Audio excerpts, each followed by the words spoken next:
हाँ बेटा, क्या नाम है? मोहम्मद खालिद। जी खालिद, बतलाइए मोहम्मद सल्लल्लाहु अलैहि वसल्लम कहाँ पैदा हुए थे? मक्का शहर में।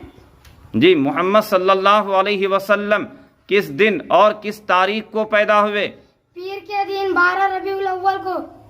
जी माशा अल्लाह। अच्छा, वक्त कौन सा था? सुबह सादिक के वक्त। जी, आप सल्लल्लाहु अलैहि वसल्लम के दादा और दादी का नाम क्या था? दादा का नाम था अब्दुल मुतल्लिब, दादी का नाम फातिमा।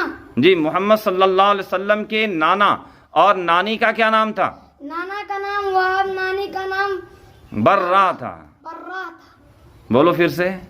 नानी का नाम बर्रा था। जी। अच्छा, आप सल्लल्लाहु अलैहि वसल्लम के कबीले का नाम क्या था? कुरैश था। जी। मोहम्मद सल्लल्लाहु अलैहि वसल्लम के खानदान का क्या नाम था? बनु हासिम। जी माशा अल्लाह। अल्लाह मज़ीद फसीद या रब्बल आलमीन।